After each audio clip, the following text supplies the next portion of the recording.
She vowed to destroy her no matter the cost. Her only crime? A top Korean designer found her best friend beautiful. From secret plots to quiet sabotage, nothing worked. Because the Nigerian model's face was everywhere. Billboards, magazines, Lagos city lights. And just when it seemed like her downfall would never come, a shocking scandal exploded online. The Korean designer was caught with a woman's underwear. The internet shook. Blogs raged. Podcasts dragged him. Women's groups took to the streets, demanding his deportation. But what the world didn't know was this. The scandal was only the surface. The real plot was darker, deeper, and dangerously calculated. And in the middle of the chaos, the Korean designer had fallen hopelessly in love with the very woman they wanted to destroy. Now the question is, will their love survive the storm? Who set the trap? And what betrayal is still hiding in the shadows? For more gripping stories like this, don't forget to subscribe, like, and share. This is Bella's story time. I've been wanting to tell you, I love you. I love you too. Then the door opened. Doris stepped in without knocking. "Oh, sorry," she said sweetly, her eyes darting between them. "Didn't realize I was interrupting." Lucan cleared his throat. "We were just discussing her next fitting." Doris nodded, but her smirk said otherwise. "Of course. You and Remy seem to have a lot to discuss lately." After she left, Remy could feel the tension she'd left behind. "She's upset," she said quietly. Lucan sighed. "Jealousy is part of this world. Learn to rise above it." The moment Doris stepped out of the office, her mind exploded with 100 schemes. So Remy is trying to manipulate her way into Lucan's heart? Trying to seduce him? I didn't know she could be this desperate, but she must have forgotten who she's dealing with. I'll show her exactly what I'm made of. I'll make sure she never gets what she's after. Remy will never outshine me. I'll do whatever it takes to bring her down. And this is only the beginning. That night, she met a man named Park Min-soo, a Korean journalist who had come to Lagos to cover the Cannes fashion show. She invited him out for drinks, laughed at his jokes, and then leaned closer to whisper, "I have something you'll want to hear about Lucan and his new muse." The next morning, social media went up in flames. A blog headline screamed, "Is Korea's top designer having an affair with his Nigerian model?" Remy's phone buzzed non-stop. Her mother called frantically, asking, "Remy, what is all this nonsense I'm seeing online?" When she arrived at the studio, the atmosphere was unbearably cold. Ji-won avoided her eyes. Lucan wasn't in his office. The other models whispered behind their hands. And Doris? She simply watched Remy with a small, satisfied smile stretched across her lips. Remy wanted to scream, to cry, to defend herself, but she knew that in the world she had stepped into, innocence wasn't enough. Perception was everything. That night, she sat by her window, staring at the Lagos skyline as tears streamed down her face. "Why does every dream have to come with a nightmare?" she whispered into the dark. Meanwhile, in his hotel room, Lucan stared at the same headlines and made a decision that would change both their lives forever. The show would continue, but not in Lagos. The next event would be in Seoul, and Remy would be going with him. He would protect her, but at what cost? For 2 days, Remy didn't attend rehearsals. Deep down, Doris felt victorious. She's finally getting out of the way, she thought. After rehearsal, Doris stopped by the Ademi home, pretending she came to console Remy after the scandal. But behind the sweetness, she was mocking her. Through tears, Remy said, "Doris, if everyone doubts me, at least you trust me. I am not doing anything with Lucan." Doris held her, gently stroking her back, pretending to care. "It's okay, Remy. Everything will be fine," she lied. Back in the studio, Lu Khan grew increasingly uncomfortable with Remy's absence. Finally, he demanded her address and went to see her personally. On Saturday morning, a tinted BMW sedan pulled into the Adiyemis compound, an unusual sight. Lu Khan stepped out, asking for Remy. She was stunned. "You shouldn't be here," she whispered urgently. "This will make things worse. The media will twist this. Please, just go. I'm more concerned about your reputation, something you've built for years. Please, go." He left reluctantly, but just as she feared, by evening, bloggers released pictures of him at her house. "Who is doing this to me?" Remy whispered helplessly. Back in his office, Lu Khan battled his emotions. How long will I keep pretending? He knew what he felt for Remy wasn't admiration, it was love. Unprofessional, risky, dangerous, but real. And he could deny anything, except his feelings for her. ICANN's product launch was fast approaching. They needed photo shoots and adverts work that required Remy. Her absence created a void he couldn't explain. Meanwhile, Remy contemplated giving up modeling altogether. The ambition was becoming too heavy, too toxic. But her mother sat her down and said, "Challenges are part of life. Someone is twisting the narrative to frustrate you. This is the time to be strong."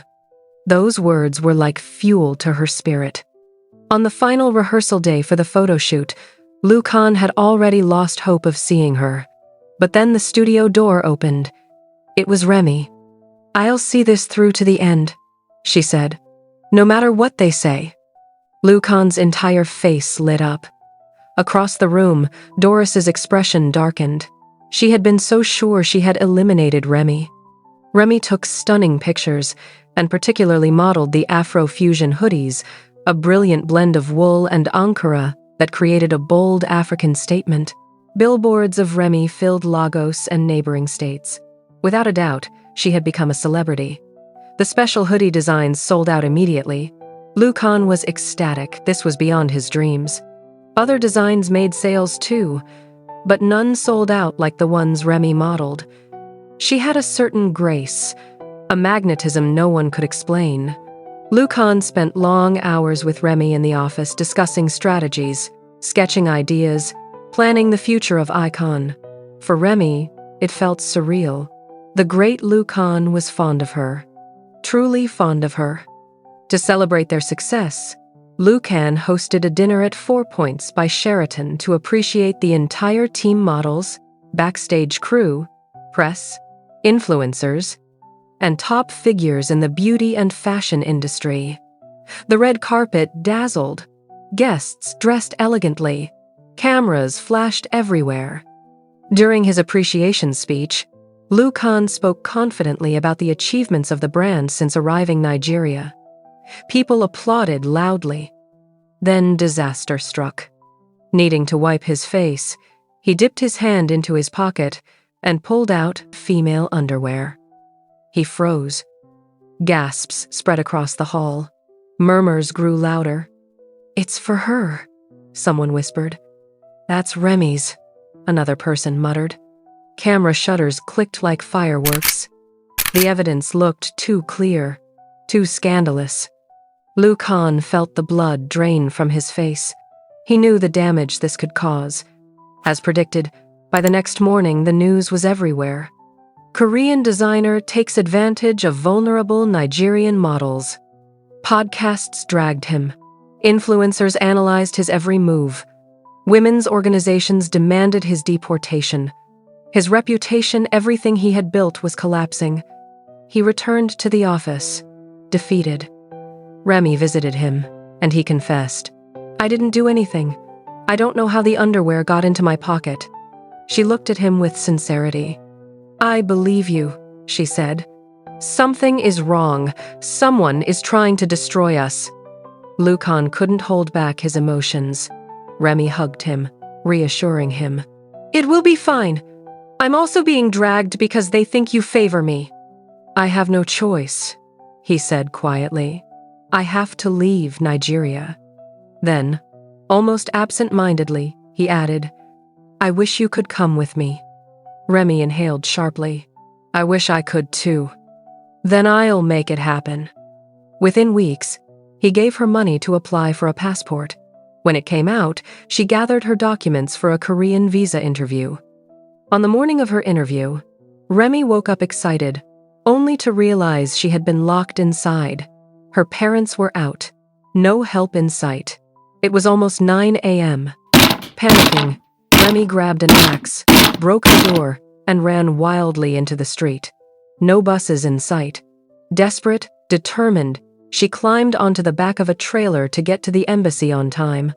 She made it. When she got the visa, she called Lukan. That night, they met secretly at a quiet park. They hugged, then kissed for the first time. Remy panicked. I've allowed my emotions cloud my judgment. Lukan held her gently. Remy, I can't hide it anymore. I love you. I want to be around you every day. It may not sound right, but I'm not ashamed to say it. Remy had never heard such sincerity. She became emotional and kissed him again. I am poor. I have nothing to offer you, she whispered. You are talented, Remy, and you are enough for me, he replied. The next morning, Lukan gathered the models and staff at the studio to announce that he would be returning to Korea because of the scandal. Emotions ran high. Some cried. Then the door opened. 2 police officers and a Nigerian man in a suit entered. The man introduced himself as the manager of 4 Points.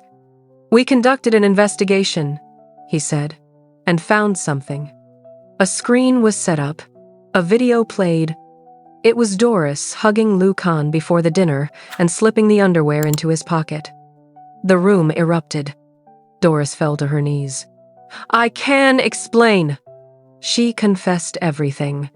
She hated Remy's rising popularity, and a Korean woman named Twinkle, who claimed to be Lukan's girlfriend, paid her $10,000 to destroy Remy and Lukan. Remy was speechless. So this was why Doris had suddenly become flamboyant. She had been paid to ruin her. Doris was dragged away, crying. Later that day, Lukan held a press conference, showing the footage and Doris's confession. He said he planned to leave Nigeria, but now he had a reason to stay. Still, he would return to Korea briefly to clear some cobwebs. The airport was unusually cold that morning, as though the walls themselves sensed the storm that had shaken both Remy Adeyemi and Lukan Seo in Nigeria. Cameras flashed as they made their way toward the boarding gate, but for the first time, Remy was not trembling. She walked quietly beside Lukan, a small suitcase in one hand and her passport clutched tightly in the other.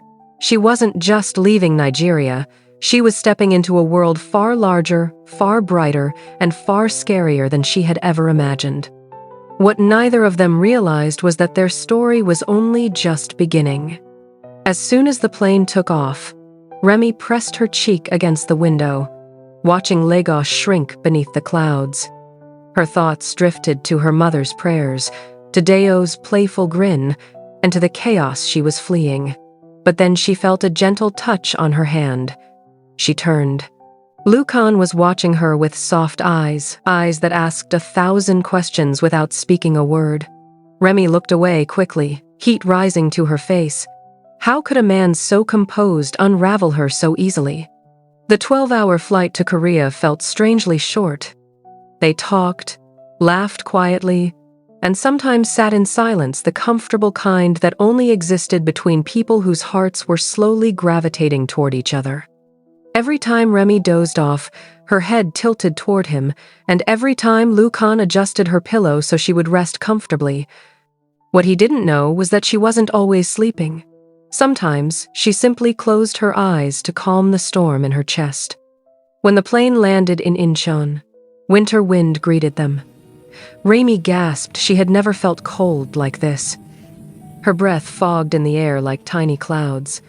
Seoul's skyline glowed in the distance, sharp and futuristic, almost unreal. She had seen cities in movies, but none looked like this. It felt like stepping into another universe. Inside the airport, A few Korean reporters lurked around, hoping to catch a glimpse of the scandal-ridden designer. The moment they spotted Lu Kan, they surged forward. Microphones emerged. Cameras clicked. Voices rose. "Is it true you exploited models in Nigeria? Who is this woman?